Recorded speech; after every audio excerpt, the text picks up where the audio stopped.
Okay.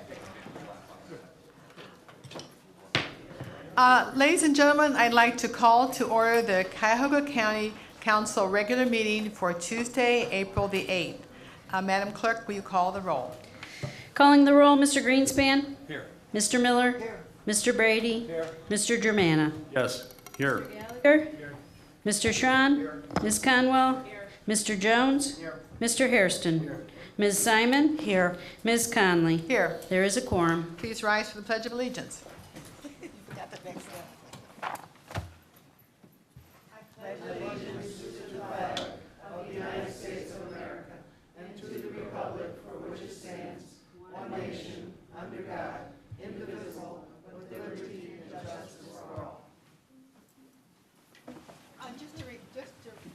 Reminder for any guests that if you have a parking ticket for Huntington Garage, if you step over here, someone will validate your parking for you. For a moment of silence this evening, we'd like everyone to reflect on their own personal reflections.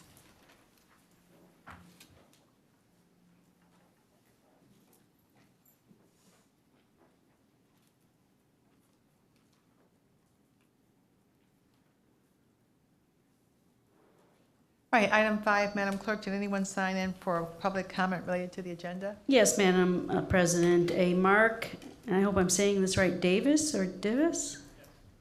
I come forward and you have 3 minutes.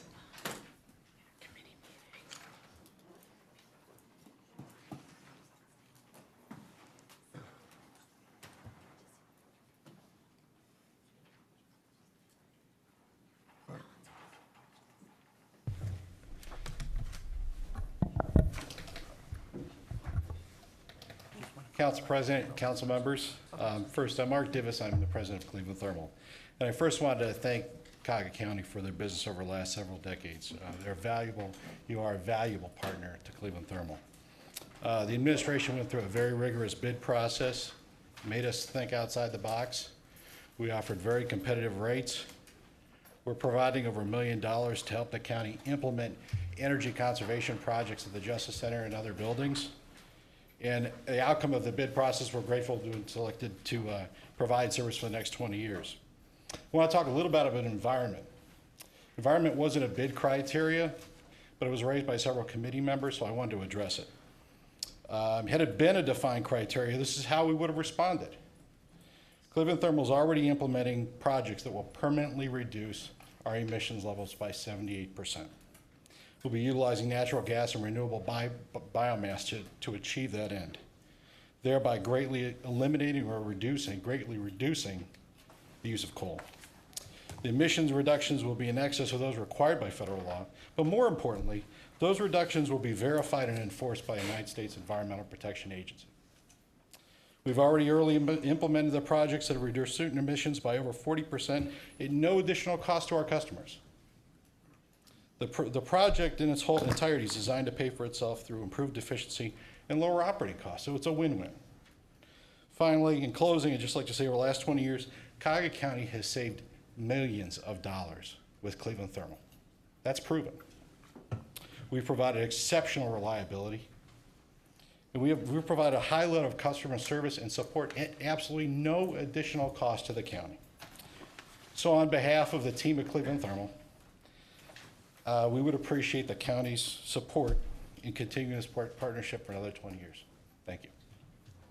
Thank you very much. Has anyone else signed in for public comment? The next speaker is Adele Eisner.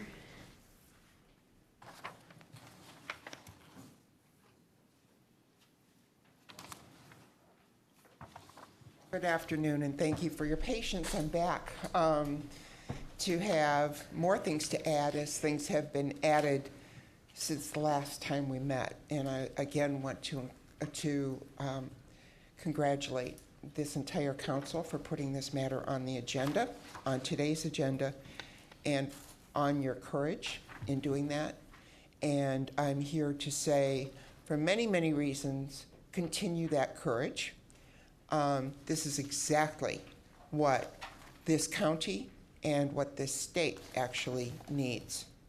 I wanted to point out that after many years of observing elections and being at the Board of Elections, I know, and being at their board meetings and actually watching the counting of ballots and pre-election activities, that it's proved that when absentee ballot applications are sent out, as Cuyahoga did previous to the 2011 stopping of that practice, Cuyahoga saved money, number one, not only in allowing us to consolidate our precincts, but also because we were able to use that full sheet, actually an 11 by 17 sheet folded, with an application on one page and full information about what voters needed to know about dates. Each one was personalized with his or her polling location, so there was no wandering around as there was when that stopped. In 2011, as an aside, when I visited 14 polling locations, and after a whole decade of doing that, of visiting between 10 to 15 polling locations on election day, I had never seen so many people, voters, so confused.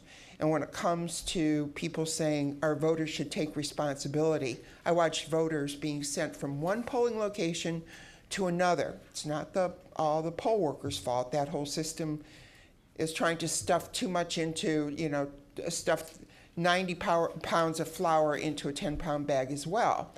However, voters were sent from one polling location to another location and sometimes back even again.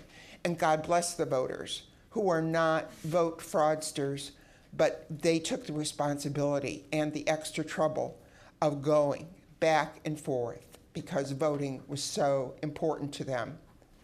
At Cuyahoga board meetings, also it saves money because right now the Board of Elections is sending out small postcards that get lost in the mail. This whole, and absolutely, elections belong to the voters. The voters. It's not to the candidates nor to the parties.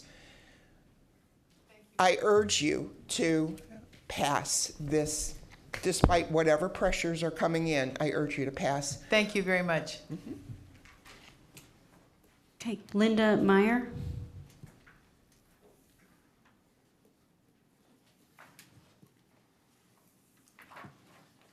We thought you deserted us. You haven't been here for a while. I said, we thought you deserted us. You haven't been here for a while. I wasn't here last week.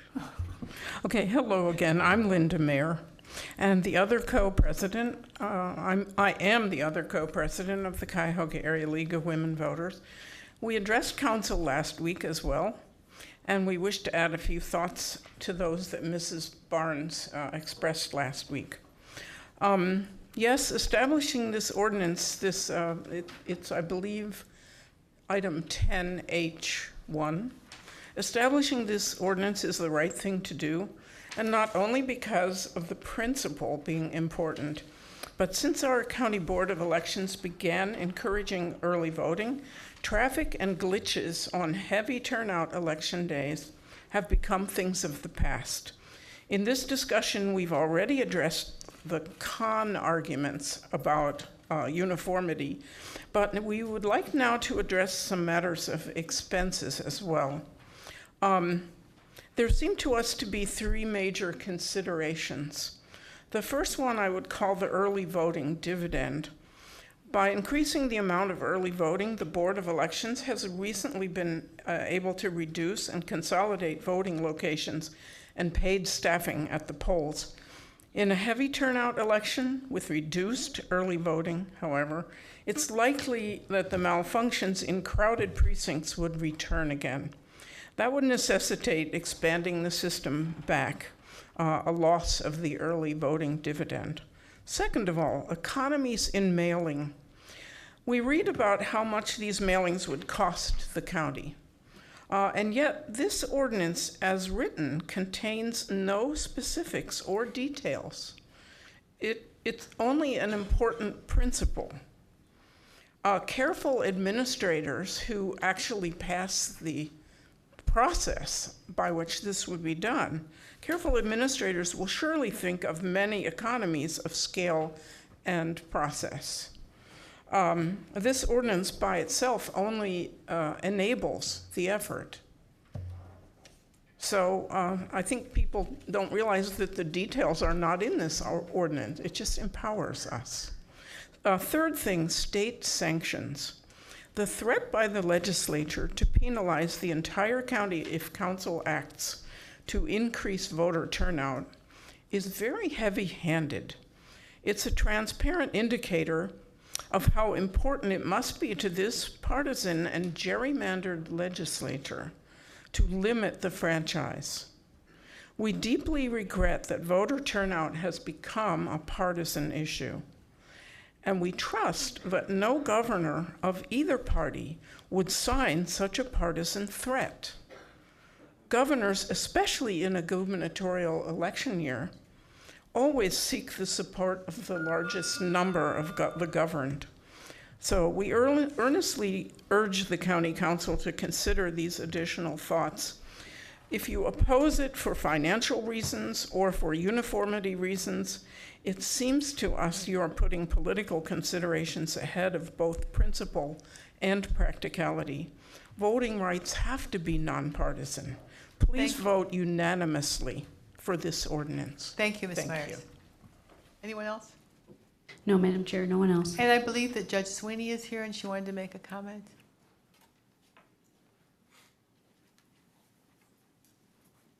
I just wanted to say thank you again for your time and consideration in keeping the kids and the residents and the staff of the detention center safe in the most fiscally responsible way. And if anyone had any questions, I wanted you to know I was here to answer them.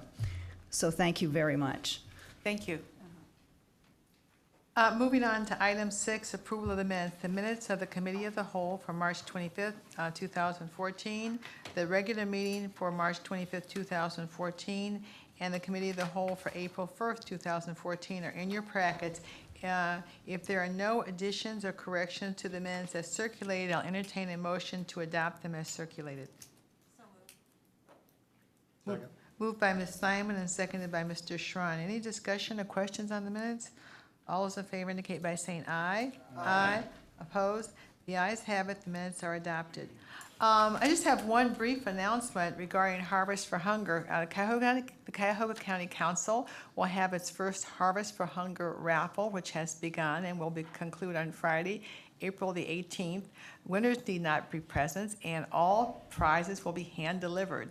So there are three major prizes. The first one is a major MLB and NBA autographs and authentic Cleveland Cavaliers Tristan Thompson autographed jersey. This is the one just like the players wear. And an official Major League Baseball autographed by Indians All-Star Justin Kipnis.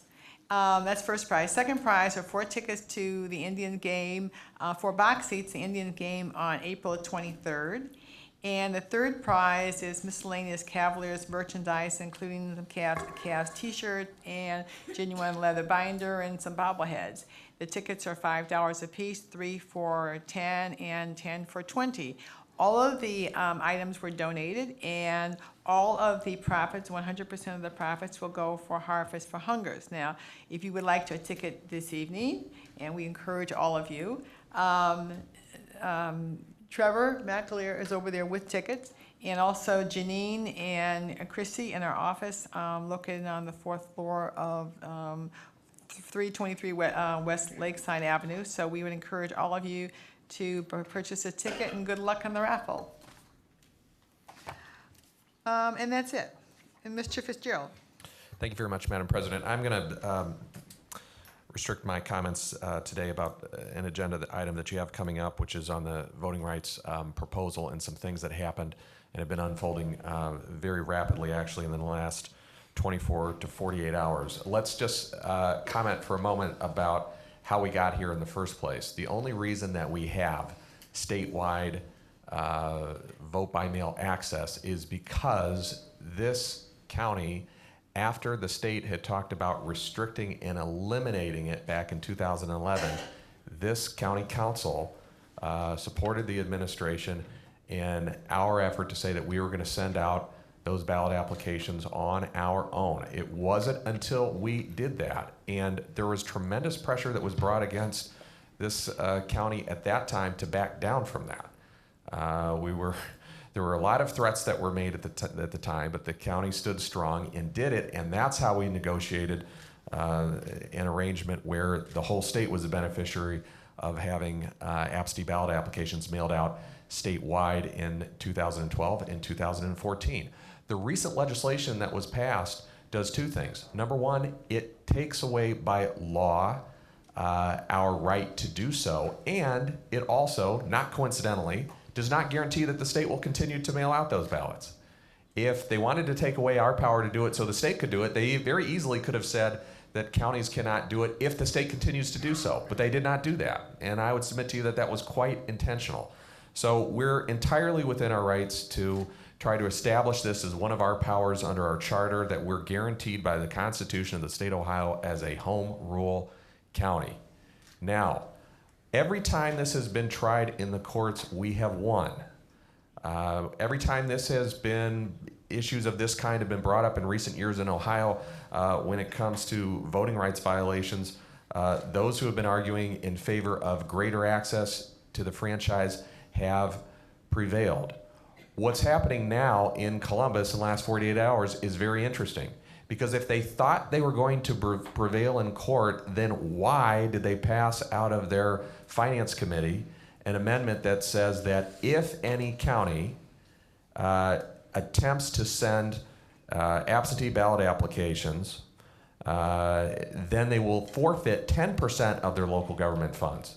If they believed that their position was defensible in court, there'd be no reason to have such a penalty, because we wouldn't be able to prevail in the lawsuit that would obviously be proceeding. What they're admitting is that because they have lost repeatedly in the courts, because we know that we have a very firm foundation in 100 years of home rule decisions, they're not confident at all that they're allowed to restrict our ability to do that, which is why they are trying to apply pressure to your council by saying they are going to penalize us because we are advocating for our constituents that they should continue to have this expanded access to early voting. And they are doing it by the most crass means that I can imagine. They're talking about taking, first of all, they cut 50% of our local government fund. Now they're talking about taking another 10% away if we're trying to exercise our rights that we believe are guaranteed under the voting rights under federal law. I've talked to a lot of legislators, both current and former, in the last 48 hours, and we have some former legislators on the council. Nobody can recall a similar instance where a community was threatened to actually lose the funds that they use for things like hiring sheriff's deputies and providing social services and providing emergency communications for 911. That's what we use those funds for, and they are holding those funds hostage if we avail ourselves of our rights under the Voting Rights Act. Some very interesting things happened this morning. After they voted this out of committee on a completely partisan basis, by the way, all the Republicans voted yes and all the Democrats voted no. And I don't say that to make a partisan point. I say it to echo what Ms. Mayer was saying, that this issue has become partisan, unfortunately, instead of all parties agreeing that increased voter access is in the best interests of our democracy. So after a party line vote, I conferred with our law department. We believe we have very strong grounds, again, for a federal lawsuit.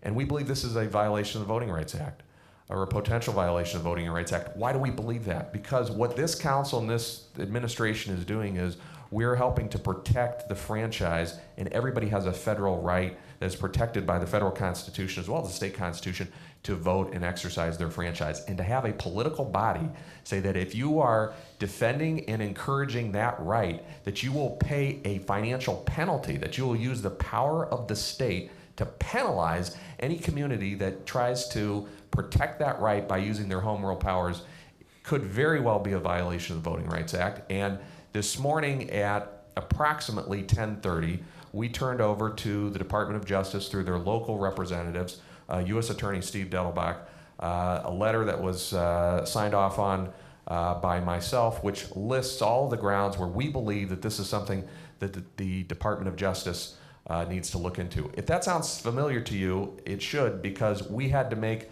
the same, avail ourselves of that same recourse back in 2011.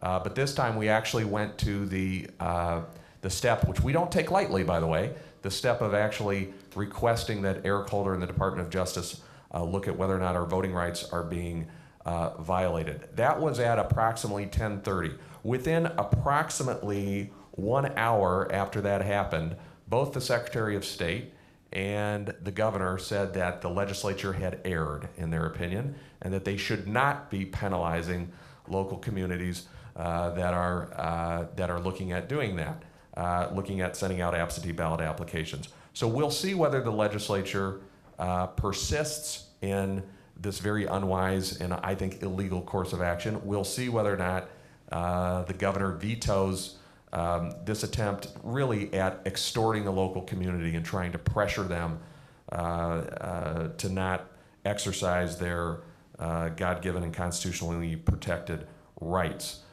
In the meantime, the purpose of this was crystal clear. It was passed the day before this council was scheduled to vote on it. It was a message directly to you to try to pressure people on this council not to vote for this voting rights legislation. It was also intended, in my opinion, to have a chilling effect on any other community that was thinking about doing this. Because we have taken a leadership role, as everyone here knows, we've taken a leadership role in defending voting rights, but not all counties have. And I've talked to some county leaders in other counties, and I can tell you, they wonder whether they have the resources to take on the power of the state. This is just politics at its, in my opinion, this is hardball politics at its most cynical and crass. And we are in a position, fortunately, to stand up to the power of the state. Not everybody is.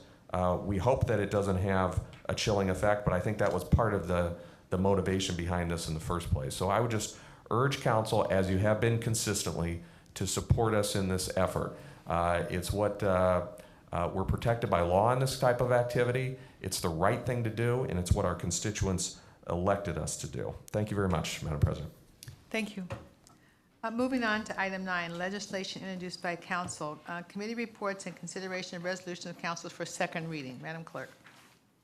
Resolution number 2014-0081, a resolution confirming the county executive's appointment of Michael Abusurol to serve on the Cuyahoga County Audit Committee for an unexpired term ending December 31st, 2016, and declaring the necessity that this resolution become immediately effective. The move to the regular agenda of April 22nd for third reading.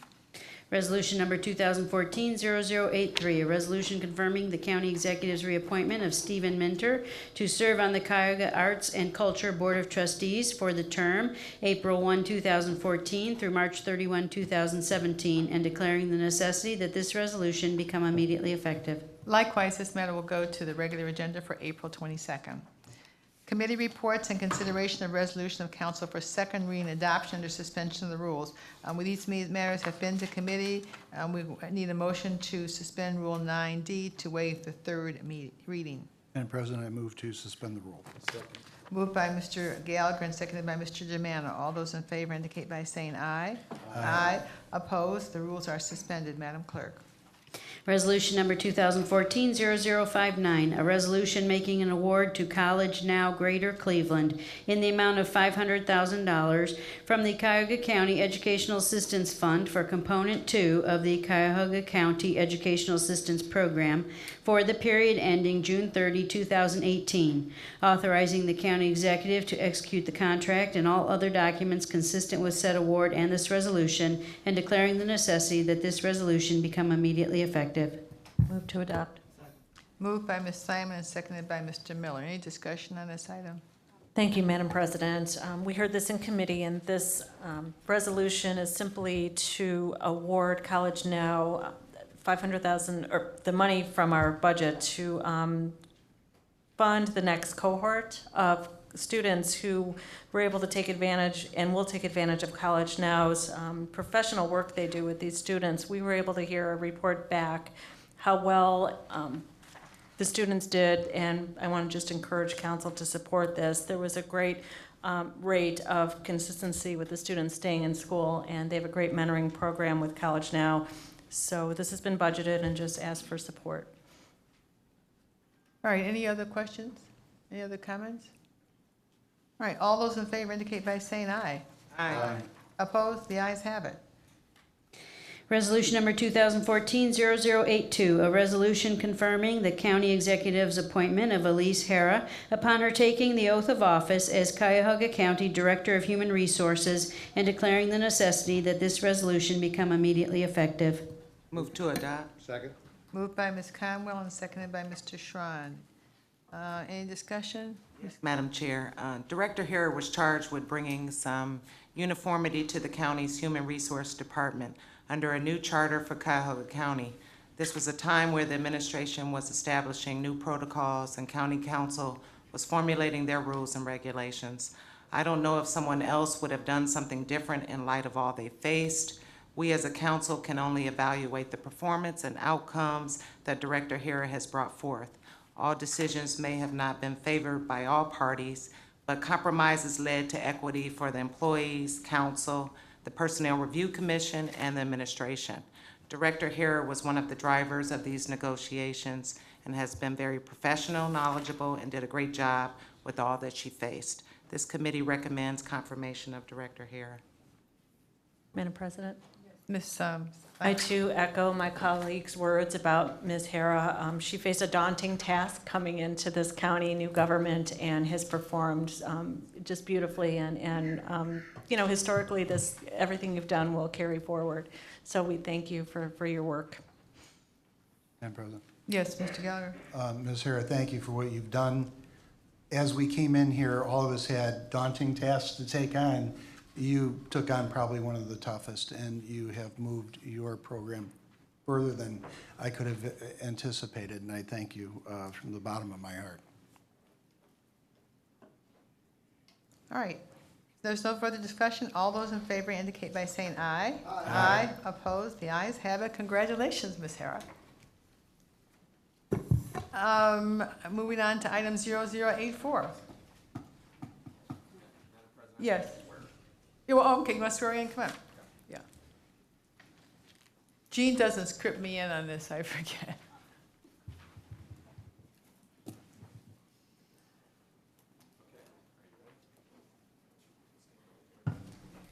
Raise your right hand, please. I state your name. I, Elise Hara, Do solemnly swear do solemnly swear that I will support, uphold, and defend that I will support, uphold, and defend the Constitution of the United States, the Constitution of the United States, the Constitution of the State of Ohio, the Constitution of the State of Ohio, the Charter and laws of the County of Cuyahoga, the Charter and laws of the County of Cuyahoga, that I will faithfully, honestly, diligently, that I will faithfully, honestly, and diligently, and impartially perform and discharge and impartially perform and discharge all of the powers and duties all of the powers and duties incumbent upon me incumbent upon me as Director of Human Resources as Director of Human Resources in and for the County of Cuyahoga, and for the County of Cuyahoga, State of Ohio, State of Ohio, according to the best of my ability and understanding. according to the best of my ability and understanding. So help me God. So help me God. Congratulations.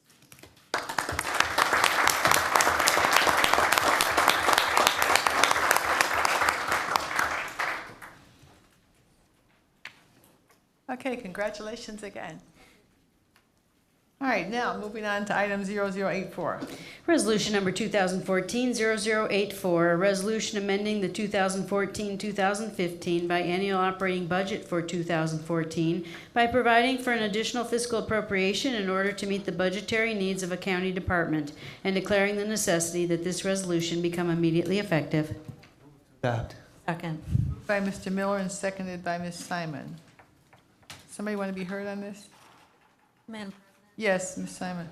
I can speak briefly that this particular resolution, this budgetary item, was discussed to add funding to the juvenile court detention, the youth detention center at the Juvenile Justice Center.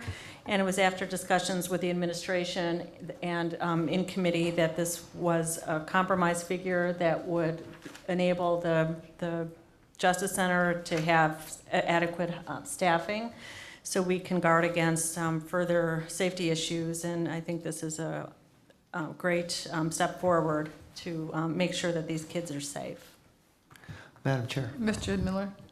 I would add that this resolution provides an additional $250,000 for the juvenile court, and there's also an understanding that $257,000 in old contracts will be decertified, and together those two actions will clearly provide sufficient money for the court to do what it needs to do to bring the staffing up to the level that they had in mind. And we also hope that that there will be some savings in reducing overtime costs, which are currently quite high because of shortage of staff, but we're not making that assumption. We provide sufficient money for them to do what they need to do.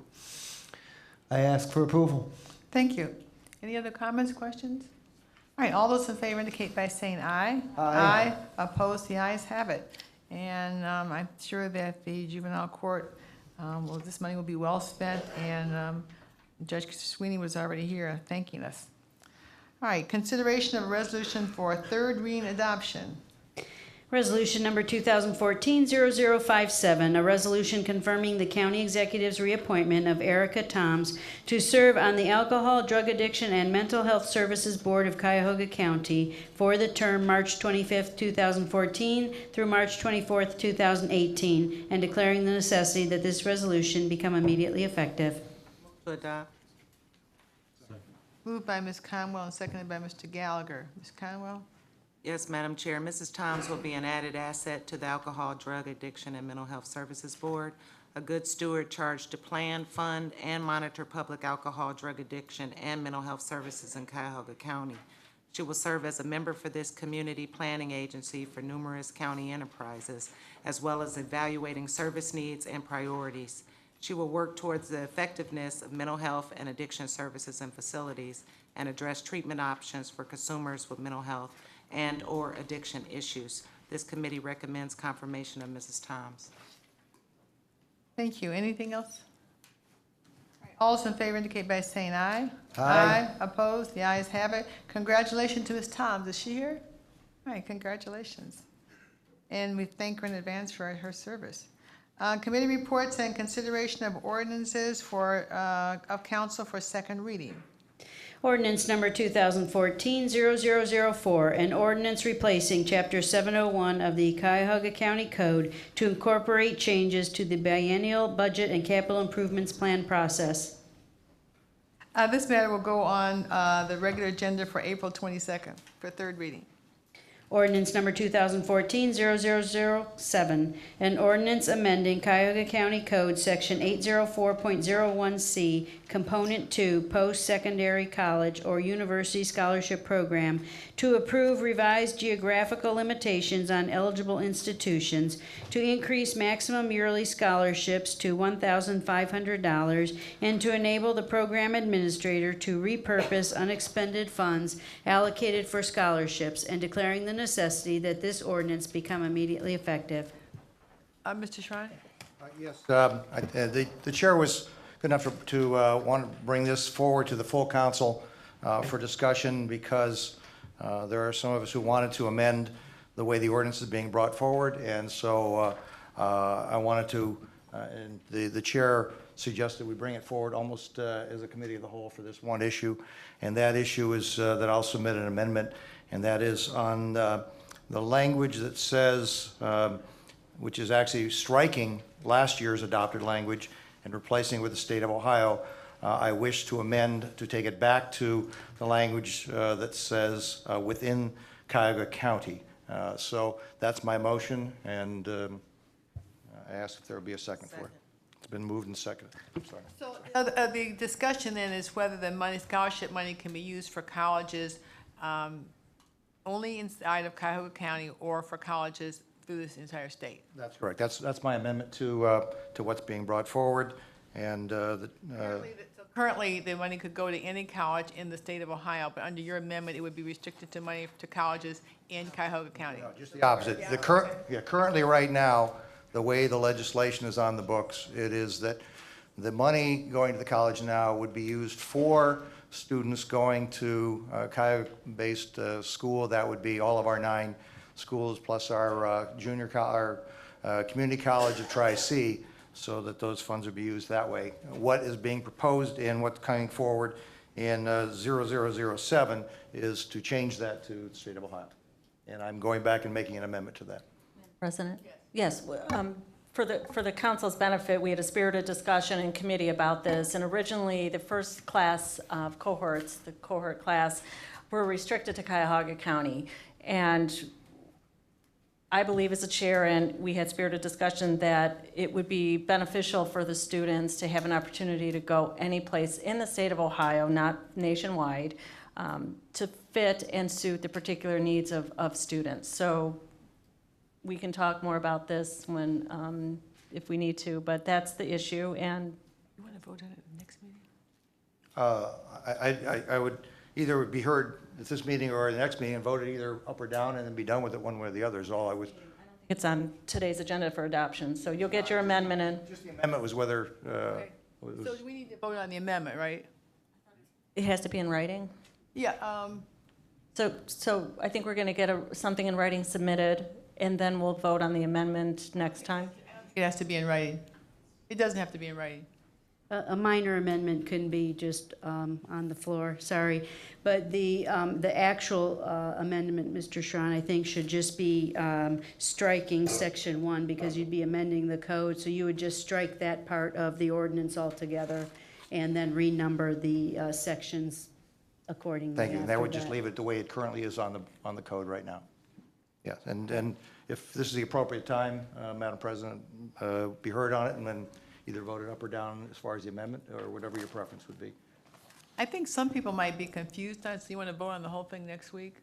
And we can have the staff send out a memo to everyone to explain it so that everybody makes sure they understand it, because it does get confusing back and forth. Okay. Well, Madam Chair, Yes. the second issue that was in contention was on how, if some students fell out of the cohort, whether the remaining should go to the remaining students in the cohort or go back for new scholarships at the next opportunity. Now, I thought Khalil was going to be working on language, and he is. Colleague, it's in here. The new language is proposed that it would go back to the particular cohort class in pro rata distribution. Okay, well, in committee, I was against that. I still am against it. I don't think the cohort class people should get a higher scholarship.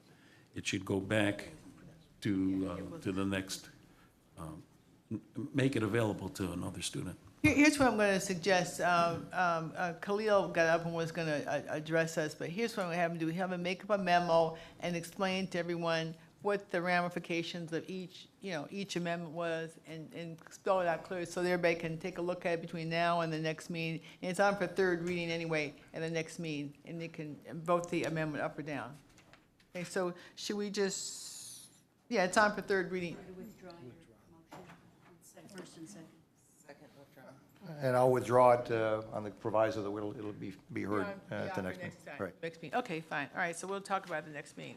In the meantime, we'll have an opportunity to go over all the details. All right. Committee reports and consideration of an ordinance of council for second reading and adoption under suspension of the rules.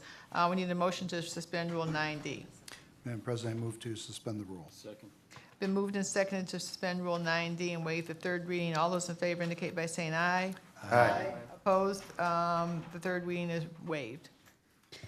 Ordinance number 2014-0009, an ordinance amending section 206.05B of the Cuyahoga County Code to incorporate changes to the Personnel Review Commission and declaring the necessity that this ordinance become immediately effective. Moved by Ms. Conwell and seconded by Mr. Germana. Ms. Conwell, did you want to be heard? Madam Chair, this amendment reflects changes to include the election of commissioners that were previously under the executive authority. So this is just a minor amendment to section 206.05. All right, any questions of Ms. Conwell? All right, all those in favor indicate by saying aye. Aye. Opposed? The ayes have it. All right, item 10, legislation introduced by executive. Consideration of resolutions for first reading adoption under suspension of the rules. We need a motion to suspend Rule 9D and 12A. Madam President, I move to suspend the rules. Second. Moved by Mr. Gallagher and seconded by Mr. Germana. All those in favor indicate by saying aye. Aye. Opposed? The ayes have it. The rules are suspended. Madam Clerk. Resolution number 2014-0101, a resolution amending the 2014-2015 biennial operating budget for 2014 by providing for additional fiscal appropriations from the general fund and other funding sources, for appropriation transfers between budget accounts, and for cash transfers between budgetary funds in order to meet the budgetary needs of various county departments, offices, and agencies, and declaring the necessity that this resolution become immediately effective. Move to adopt. Moved by Mr. Miller and seconded by Ms. Conwell. Mr. Miller. Madam President and my colleagues, this measure is routine except for two significant items. One is that there's $2 million for the ERP, which is the large integrated IT system that's being developed through Director Mowry. And second, there's $1.5 million in professional services for the Convention Center Hotel project, both items to be funded from future debt issuances, and I recommend approval. President. Mr. Greenspan. President, thank you. I'd like to make a motion to amend Resolution 2014-0101 to remove Section P from this resolution, and I will be presenting a separate resolution bringing item P up for a vote. Is there a second? I'll second. It's been moved by Mr. Greenspan and seconded by Mr. Schramm to remove item P. And did you want to give any further explanation as to that motion? Sure, thank you. Item P is the item Mr. Miller just spoke of regarding the Convention Center Hotel. I think it's important that that council is aware on an ongoing basis on items and costs related to the hotel, that they stand out, so these items receive more attention, at least as far as understanding of the dollars being decided on as it relates to the hotel. So that's the purpose for the amendment. So I'm not advocating removing the item, I'm just advocating it be separated into a separate resolution. All right, all those in favor of the amendment, you want to call the roll? Madam President? Yes. Uh, Or you want to be heard? I'm sorry, Mr. Miller. I have two questions. The first is whether we're going to vote on the second item today separately, which we usually haven't done before. And the second question is, if we're not going to vote on it today, I'd like to hear from the administration as to whether there's urgency on this item. I think since it's before the council, even though it was separated out, I think we can vote on it this evening. And I believe there is some urgency regarding the time. And we, Madam President, we do have separate resolutions prepared to address both these items. So the amendment to separate, and then the individual resolution addressing this item. Madam President, I'm really unclear why there's a need to separate this out. But I don't understand this. Sure, I think it's important as we talk about this Convention Center Hotel that we start to understand the cost. We've had items and are still waiting to get a document that explains what this body has approved at every level, from the Contract and Purchasing Board level, the Board of Control level, and even items within this council. And I believe that the clarity of this as an individual identifiable item will help us better understand on an ongoing basis, once we receive the report of total costs, what we've voted on and approved as it relates to the hotel. I don't disagree with that, Madam President, if I may, necessarily to have a separate trail of what we've funded and passed, but we certainly don't need to do this legislatively, is my position. So I would ask that we move forward with this item. We've all been briefed on it. We all vetted it through committee. We understand, I think all of us understand what we're voting on, whether it's in this format or another. So I would urge council to move forward with this. And if we need to, we can have a separate sheet showing everything that we're doing with regard to the hotel. That's my position. I understand my colleague would like to, he's probably not going to be supporting this issue, and as a courtesy, I'll let him, I would support his motion to sever just for purposes of the vote, and I will not be supporting his actual motion when it comes down to it, but I will, as a courtesy to him, let him sever it just for purposes of declaring where he wants to stand on this project. So if the item is not separated out, then you still have the option to vote no on the entire resolution. Okay. All right, are there any other questions? So the vote will now be on the amendment. Do you wish to amend the ordinance or the resolution to pull out that one item? Madam Clerk, will you call the roll? It was seconded, Sharon seconded. Just for the amendment as to whether or not to pull out this one item. Okay, Mr. Greenspan. Yes. Mr. Miller. Yes. Mr. Brady. No. Mr. Germana. Yes. Mr. Gallagher. No. Mr. Schron. Yes. Ms. Conwell. Yes. Mr. Jones. No. Mr. Hairston. Yes. Ms. Simon. No. Ms. Conley. No. So it passes, the amendment passes to 6 to 5. Motion Right. carries. All right, so now can we vote on the amended resolution that will include all the items except item P? And that has been moved by Mr. Miller and seconded by Ms. Conwell. Is there any discussion on all the item, or any of the other items, not including item P? All right, all those in favor indicate by saying aye. Aye. Opposed, the ayes have it, that operation budget is now adopted. Now, the question is, what do we do with item P? Can we still proceed with item P as a separate item? Madam Chair, I believe the process to be would that someone would have to make a parliamentary motion to add a new resolution, and it is numbered Resolution R 2014-0107, to add that to the agenda. As clerk, I would read it into the record, and then the rules would need to be suspended and then vote on. So moved. Second. So it's been moved by Ms. Simon and seconded by Mr. Schron to add this additional item. Now, do we need to suspend the rules again as to this item? Okay, Mr. Gallagher? Madam President, I move that we suspend the rule. Well, first, did you take a vote on the parliamentary motion to add it to the agenda? You need a separate motion to add it to the agenda? Yes, that's So- correct. So moved. Well, you just did that, Okay, so you need a vote. All right, all those in favor of indicating, of adding it to the agenda indicate by saying aye. Aye. Opposed? All right, the item is now added to the agenda.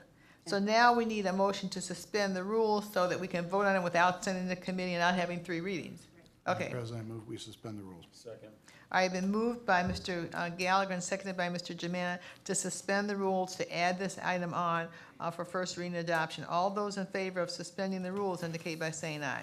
Aye.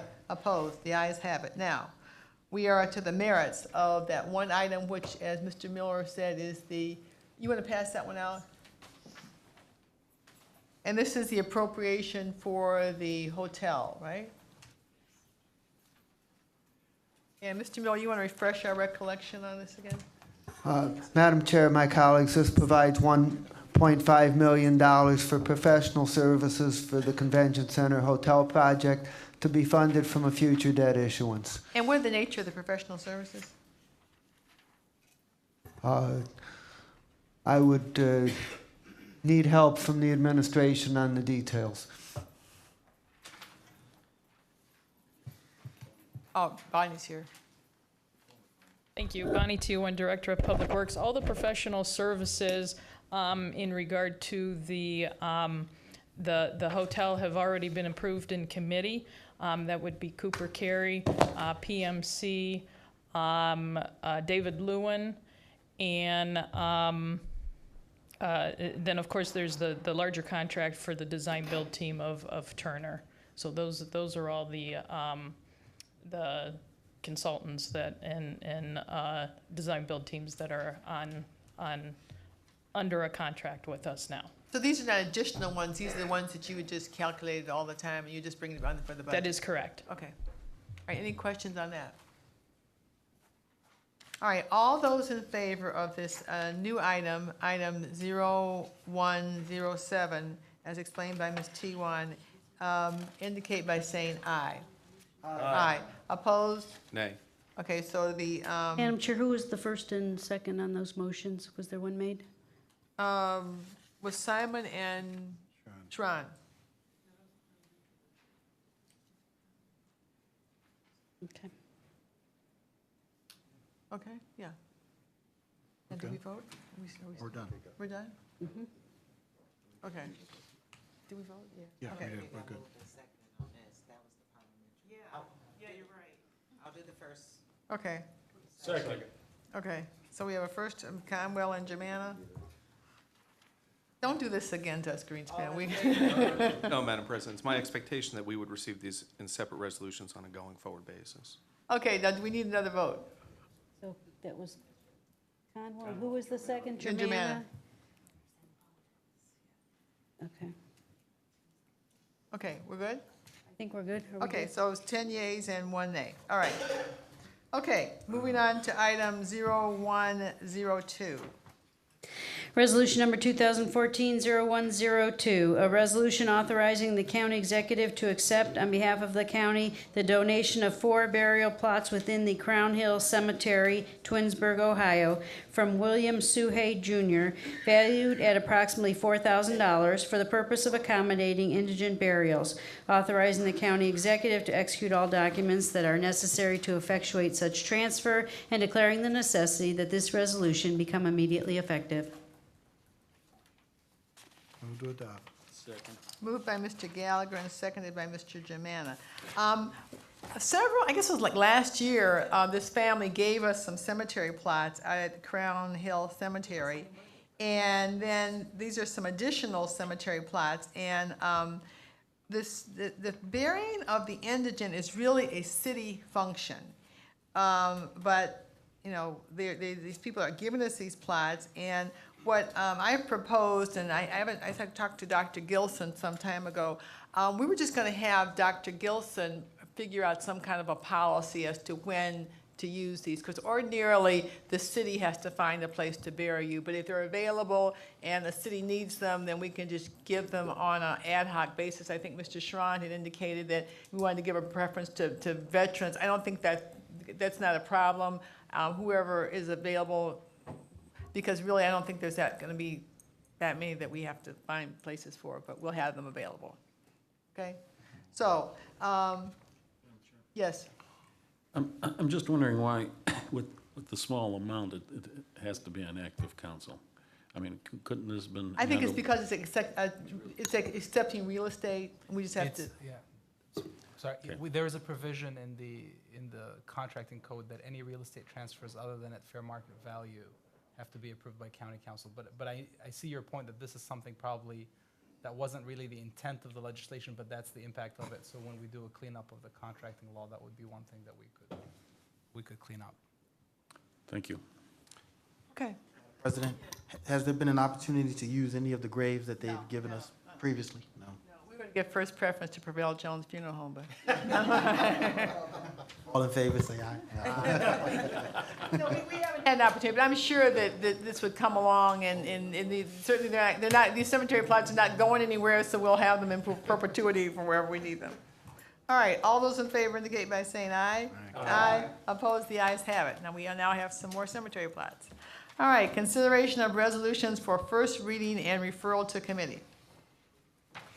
Resolution number 2014-0103, a resolution authorizing a contract with National Council for Community Development Incorporated, doing business as National Development Council, in the amount not to exceed $2,132,000 for administration and capitalization of the Grow Cuyahoga County Fund for the period January 1, 2014 through December 31, 2015, authorizing an agreement with Cuyahoga County Community Improvement Corporation for fiscal agent services in connection with said fund for the period November 19, 2013 through December 31, 2016, authorizing the county executive to execute the contract and agreement and all other documents consistent with this resolution, and declaring the necessity that this resolution become immediately effective. Goes to economic development.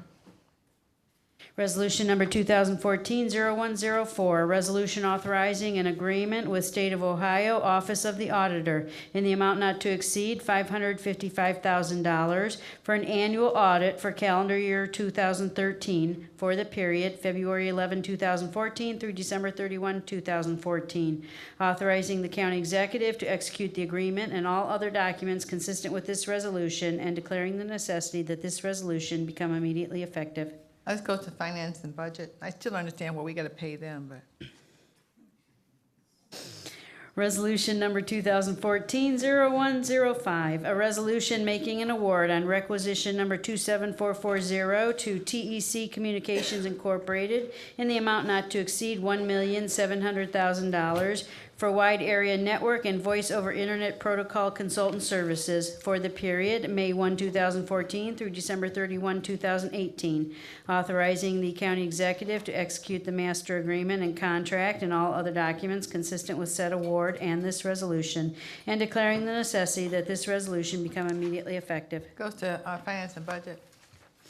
Resolution number 2014-0106, a resolution making an award on requisition number 29741 to Youth Opportunities Unlimited in the amount not to exceed $4,497,220 for the temporary assistance to needy families summer youth employment program for the period May 1, 2014 through October 31, 2014, authorizing the county executive to execute the contract and all other documents consistent with said award and this resolution, and declaring the necessity that this resolution become immediately effective. Additionally, Ms. Conwell would like to be a sponsor to this legislation. This goes to Health and Human Services.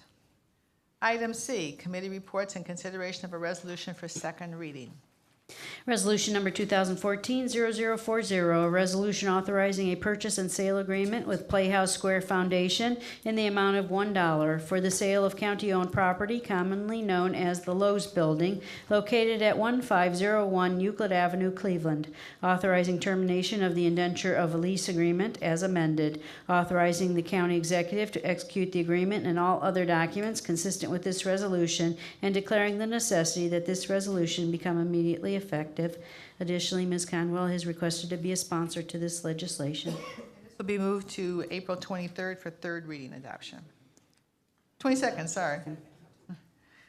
Committee reports and, yes. I would also like to be added to 2014-0040. All right, committee reports and consideration of resolutions for second reading adoption or suspension of the rules. We need a motion to suspend Rule 9D. Madam President, I move to suspend the rule. Moved by Mr. Gallagher and seconded by Mr. Germano. All those in favor indicate by saying aye. Aye. Opposed? The ayes have it. The rules are suspended. Madam Clerk. Resolution number 2014-0065, a resolution making an award on requisition number 24787 to Cleveland Thermal for central heating and cooling services, steam and chilled water, and other related services at various county facilities for the period April 1, 2014 through December 31, 2033, authorizing the county executive to execute the agreements and all other documents consistent with said award and this resolution, and declaring the necessity that this resolution become immediately effective. Additionally, Ms. Conwell has requested to be a sponsor to this legislation.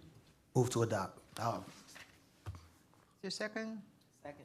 By Mr. Jones and seconded by Ms. Conwell. And Madam President, this award has been thoroughly vetted in committee, and we have two companies, lively companies, who have certainly been vying hard for this, and it's been very competitive. A local company whose name implies Cleveland Thermal and Brewer Garrett, and we are recommending award to Cleveland Thermal. Again, the purpose of this contract is to provide chilled water and steam rates to various county facilities, this building itself included as one, and through our Public Works Department, We estimate the average annual expenditures on these agreements to be roughly $3.6 million annually, with a total estimated expenditure of $73 million over the life of this 20-year contract. And I do recommend it to my colleagues for approval. Thank you, Mr. Jones. Any other questions, or Mr. Germana? Thank you, Madam Chair. I'm going to be voting against this this resolution. Let me first say that this is nothing against Cleveland Thermal. Both companies are excellent. If you look at the bid documents and the ratings, both were very high. Brewer Garrett is a company that's also local, and its headquarters and all its employees work out of Middleburg Heights, which is in my district. Let me just say I'm disappointed that it took 15 months for it to come to council. Brewer Garrett had come up with a proposition of having Tri-C get involved with this that would have helped in training for people working with boilers, and the idea was to have a boiler.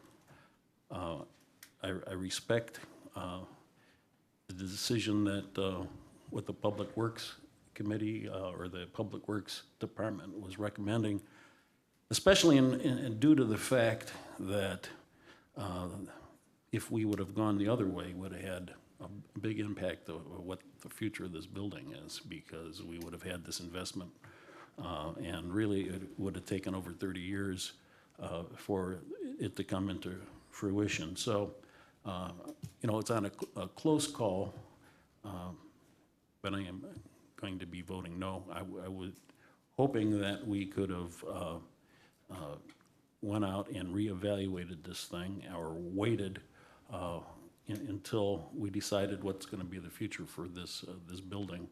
But I see we have the need to move forward, so I just wanted to explain my no vote. Anyone else have any comments? All right, Madam Clerk, you want to call the roll?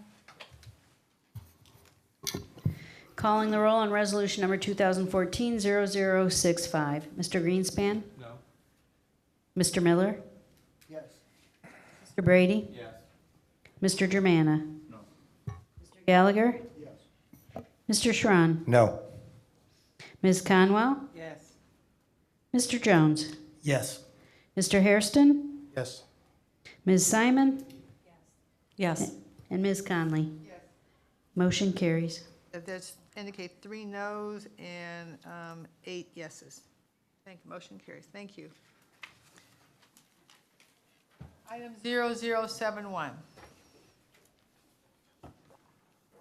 Resolution number 2014-0071, a resolution authorizing an economic development fund loan in the amount not to exceed $1,500,000 to National Automotive Experts Property Management II for assistance to purchase a facility located at 8370 Dow Circle, Strongsville, authorizing the Deputy Chief of Staff of Development or Director of Development to execute all documents consistent with said loan and this resolution, and declaring the necessity that this resolution become immediately effective. Move to adopt. Moved by Mr. Gallagher and seconded by Mr. Germana. Any discussion on this item? This is from your committee. No, I think it speaks for itself. Okay. All right, all those in favor indicate by saying aye. Aye. Opposed? The ayes have it. Next item. Resolution number 2014-0091, a resolution declaring that public convenience and welfare requires resurfacing of Bagley Road from Fitch Road to the Olmsted Township West Corporation line in Olmsted Township. Total estimated project cost, $2,475,000. Finding that special assessments will neither be levied nor collected to pay for any part of the county's costs of said improvement. Authorizing the county executive to enter into an agreement of cooperation with said township in connection with said project, and declaring the necessity that this resolution become immediately effective. To adopt. Move to adopt. Second. I got a move to adopt over here by Mr. Gallagher, and then I'll take Mr. Jones as a second. I think it's in his district, that's what he was moving to adopt. All right. Anything you want to say on this? Pretty self-explanatory. Yeah, the road was last resurfaced in 1984. It's in fair to poor condition. The construction work will begin in the 2015 construction season. And we are responsible for the infrastructure needs of the townships, of this township of Cuyahoga County. And I do ask for your support on this resolution. All right, all those in favor indicate by saying aye. Aye. Opposed? The ayes have it. 0092. Resolution number 2014-0092, a resolution declaring that public convenience and welfare requires replacement of Columbus Road Bridge number 01.09 over Bear Creek in the city of Bedford. Total estimated project cost $1,066,000.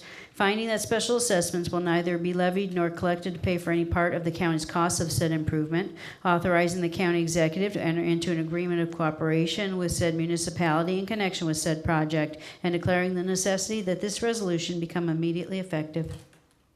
Move to adopt. Moved by Mr. Jones and seconded by Mr. Germana.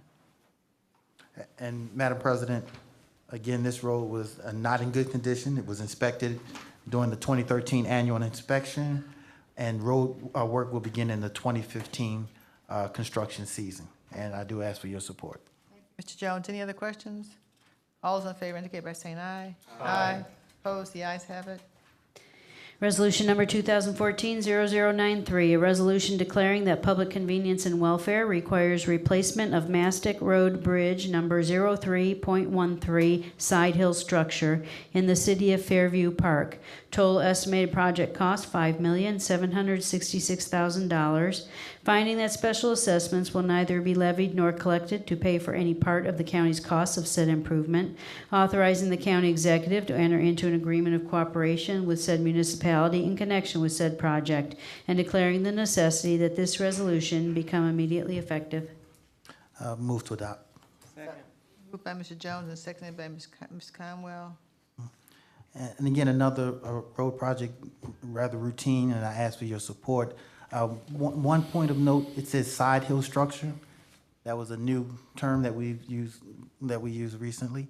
And basically, when you have on a hill, when you have a road where the road extends out beyond the hill, you have to support that second lane because it extends out beyond the surface of the hill.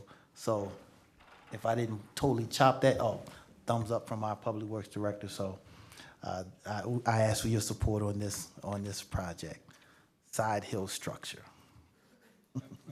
Yes. And Mr. Greenspan.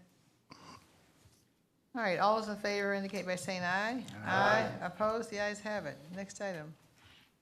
Resolution number 2014-0094, a resolution declaring that public convenience and welfare requires resurfacing of West 117th Street from Bel Air Road to Lake Avenue in the cities of Cleveland and Lakewood. Total estimated project cost $1,600,000. Finding that special assessments will neither be levied nor collected to pay for any part of the county's costs of said improvement, authorizing the county executive to enter into an agreement of cooperation with said municipalities in connection with said project, and declaring the necessity that this resolution become immediately effective. Move to adopt. Second. Moved by Mr. Jones and seconded by, is that your, Mr. Brady's in your district? Chairperson. Yes. This road has become fairly infamous this winter, which is no big surprise, but carries about 20,000 cars a day. Was renamed the Ho Chi Minh Trail recently, and I'd like to have my name added to this legislation. Okay. Any other questions? And I'd like to have my name added as well. And did they change the name yet? The sign's going up. Okay. All right, all those in favor indicate by saying aye. Aye. Opposed? The ayes have it. Resolution number 2014-0095, a resolution making an award on requisition number 29138 to Roniak Paving Incorporated in the amount not to exceed $2,769,415.80 for repair and resurfacing of Highland Road from Euclid Avenue to Richmond Road in the cities of Euclid and Richmond Heights, authorizing the county executive to execute the contract and all other documents consistent with said award and this resolution, authorizing the county engineer on behalf of the county executive to make an application for allocation from county motor vehicle $5 license tax funds in the amount of $553,883.16 to fund said contract and declaring the necessity that this resolution become immediately effective. Move to adopt. Second. All right, moved by Ms. Simon and seconded by Mr. Jones. And Ms. Simon, did you want your name added on this as your district? It's on there. Okay. All right, you want to be heard? I'll just point out this, the engineer's estimate was 3.1 million. This came in roughly $400,000 below the estimated bid. And because there are state dollars involved, we won't use our SBE inclusion goals, but use the state's DBE, Disadvantaged Business Enterprise Goals of 8%. And I do ask for your support. Okay, thank you. Any other questions, comments? All those in favor indicate by saying aye. Aye. Opposed? The ayes have it. Madam Clerk.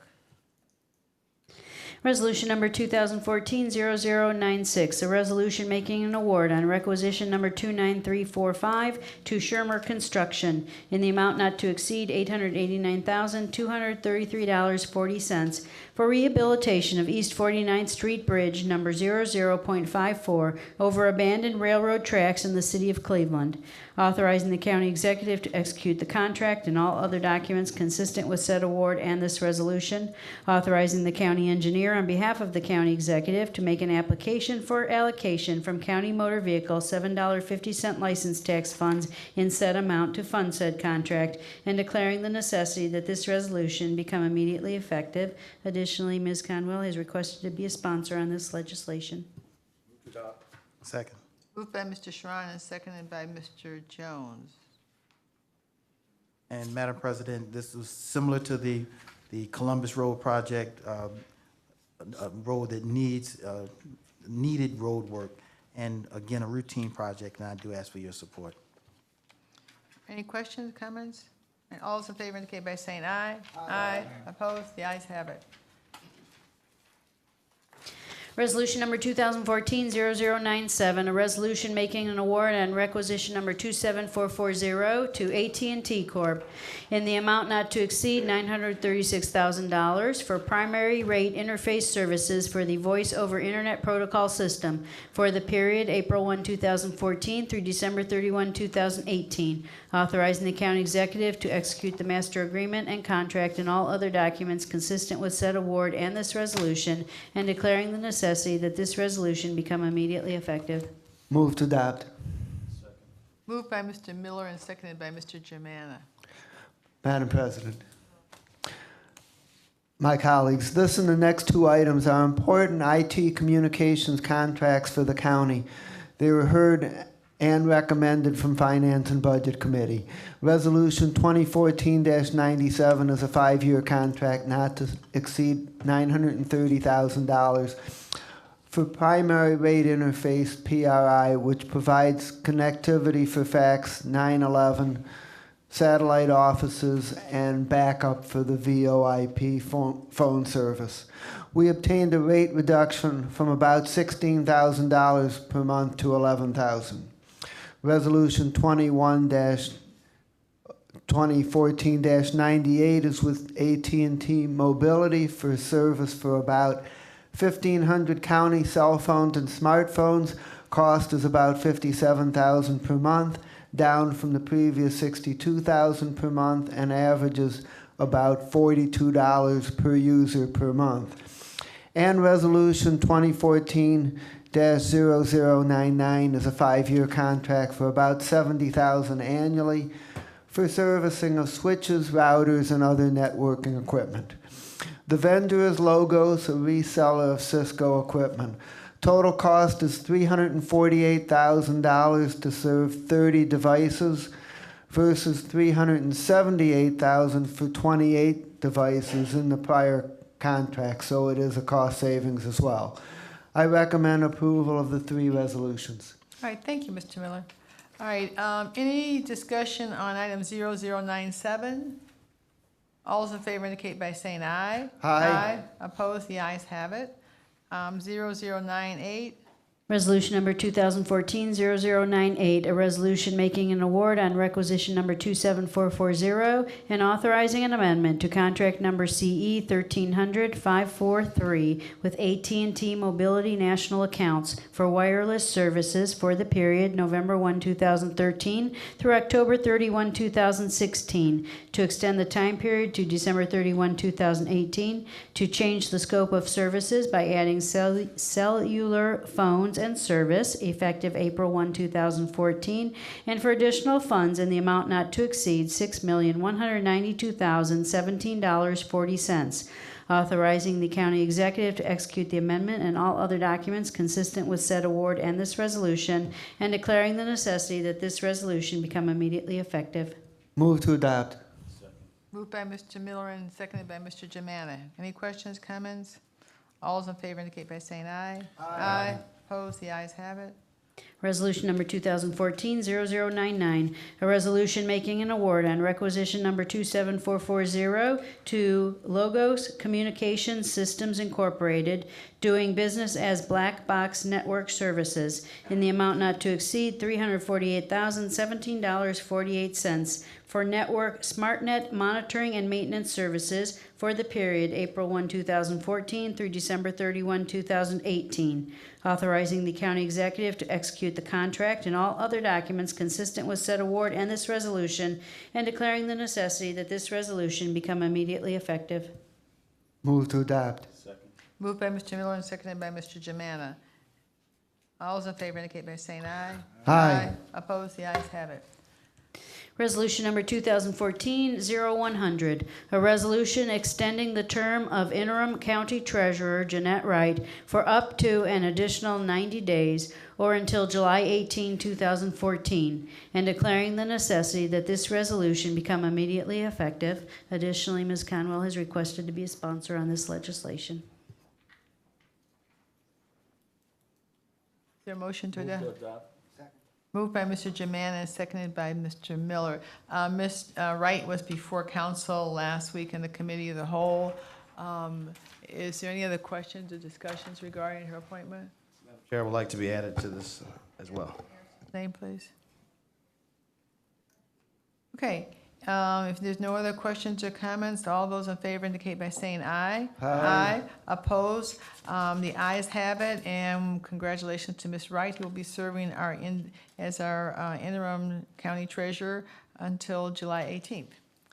Committee reports and consideration of resolutions for second reading and referral to committee. Resolution number 2014-0088, a resolution approving a qualified management agreement with Hilton Management relating to management of a convention center hotel, authorizing the county executive to execute a qualified management agreement, a technical services agreement, a pre-opening services agreement, a room block agreement, and all other documents consistent with this resolution, authorizing and approving related matters, and declaring the necessity that this resolution become immediately effective. This will go to the committee of the whole, and I have to work with Jean to figure out when we're going to hear this. 15th. The 15th? Okay, so it'll be April 15th for the committee of the whole. Resolution number 2014-0089, a resolution authorizing an amendment to the design-build agreement with Turner Ozanne VAA, a joint venture, establishing a definitive guaranteed maximum price in the amount not to exceed, which will be determined at a later date, for design-build services for the Convention Center Hotel project for the period November 13, 2013 through September 1, 2016, authorizing the county executive to execute the contract and all other documents consistent with this resolution, and declaring the necessity that this resolution become immediately effective. The committee of the whole, April 15th. Resolution number 2014-0090, a resolution providing for the acquisition by lease purchase of real property, including a convention center hotel facility, authorizing a lease purchase agreement with respect to the convention center hotel facility, authorizing and approving other documents relating to the convention center hotel facility and financing thereof, and declaring the necessity that this resolution become immediately effective. This will go to committee of the whole for April 15th. Consideration of resolutions for third reading adoption. Madam Clerk. Resolution number 2014-0070, a resolution approving various changes to the Cuyahoga County non-bargaining classification plan and declaring the necessity that this resolution become immediately effective. Move to adopt. Second. Moved by Ms. Conwell and seconded by Mr. Germana. Ms. Conwell. Yes, Madam Chair. This resolution will allow for 2 new classifications within the Consumer Affairs Department and revisions of 6 previous classifications. This resolution was provided by the Personnel Review Commission, who has the authority in Section 9.03 of this charter to administer a countywide classification and salary administration system. This committee recommends passage of the non-bargaining classification plan. All right, any other questions? Comments? All right, all those in favor indicate by saying aye. Aye. Opposed? The ayes have it. Resolution number 2014-0072, a resolution making an award on requisition number 27440 to CareWorks Technologies Limited in the amount not to exceed $712,500 for wide area network and telecom consultant services for the Regional Enterprise Data Sharing System for the period April 1, 2014 through December 31, 2018, authorizing the county executive to execute the contract and all other documents consistent with said award and this resolution, and declaring the necessity that this resolution become immediately effective. Second. Moved by Mr. Conwell and seconded by Mr. Germana. Anybody want to be heard on this? This from Public Works? Maurer's Okay. gone. All right. All right, all those in favor indicate by saying aye. Aye. Opposed? The ayes have it. Committee reports and consideration of our ordinance for second reading. Ordinance number 2014-0011, an ordinance amending Chapter 705 of the Cuyahoga County Code to establish payment procedures for connection charges collected for connection to county's water and sewer facilities in County Sewer District Number 14 and Cook, McKenzie, and Stearns Roads, amending Cuyahoga County Resolution Numbers 052208 and 052209, each dated June 2nd, 2005, and declaring the necessity that this ordinance become immediately effective. This matter will be on for April 22nd for third reading. Item H, committee reports and consideration of an ordinance for second reading adoption under suspension of the rules. We need a motion to suspend Rule 9D to waive the third reading. I move we suspend the rules. Moved by Mr. Germana and seconded by Ms. Simon. All those in favor of suspending the rules indicate by saying aye. Aye. Opposed? All right, the ayes have it to suspend the rules. Madam Clerk, will you read the item, please?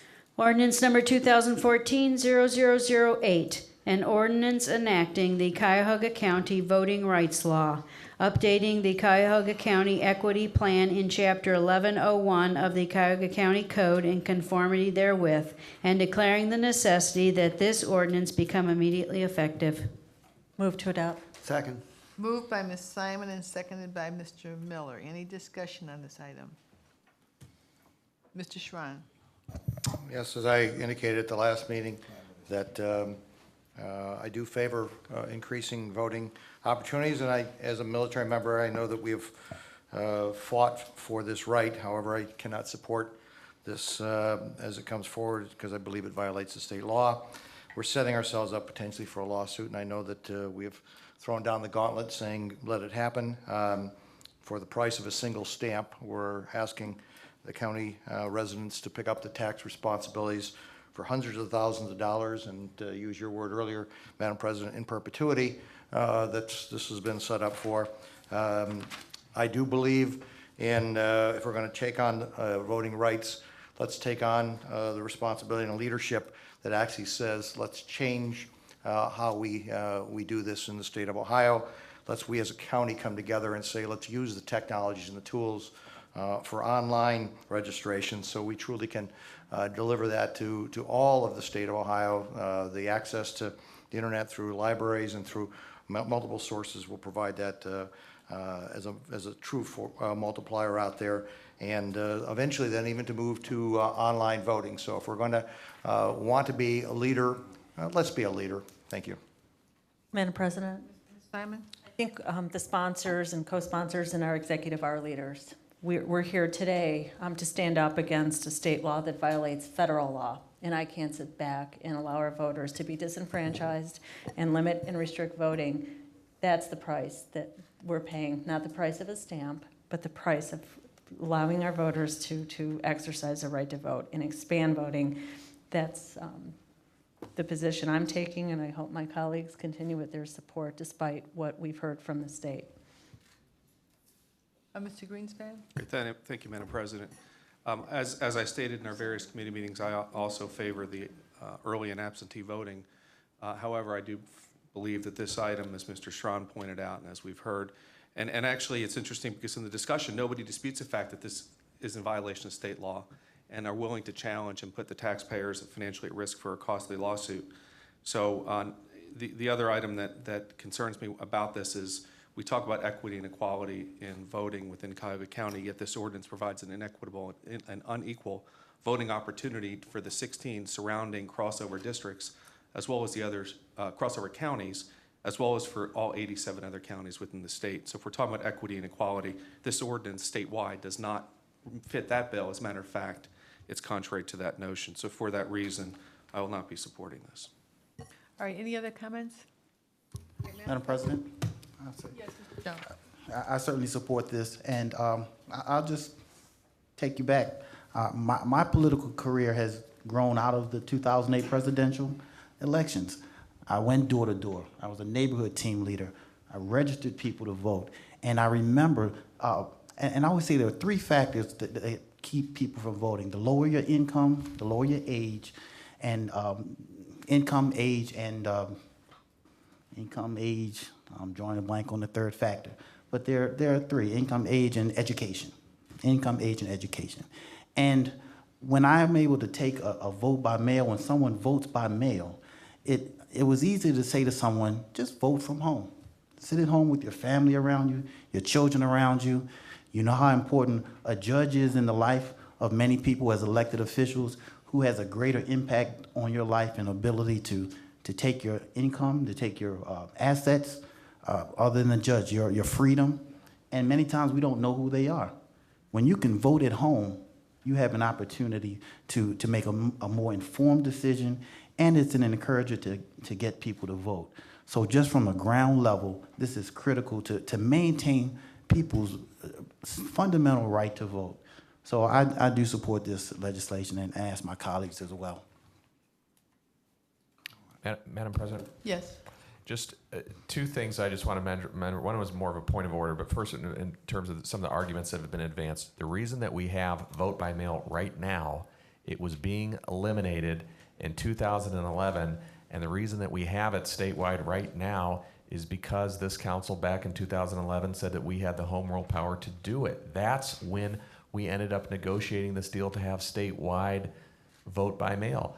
The law that was passed in Columbus does not guarantee that they'll continue to do it. If they wanted to continue to have vote by mail, they could have put one line in legislation, which is they could have said that local boards of elections can't mail absentee ballot applications if the state does not do so, because they are not guaranteeing that they're going to continue to do it. We're not planning on sending out absentee ballot applications if the state does it. We're just talking about doing it if the state fails to do it. And that point, I think that's been lost on some folks. The other thing, just factually, just as a point of order, I guess an hour and a half ago, the House Republican leadership announced that they were going to withdraw the amendment that passed out of committee that was going to penalize local communities 10% of their local government fund if they tried to send absentee ballot applications on their own. So we made reference to it earlier. I don't know that attempted intimidation was going to affect any of the council members, but it is apparently being withdrawn as of this evening. Thank you, Madam President. Thank you, Mr. Fitzgerald. If there's no further discussion, Madam Clerk, will you call the roll?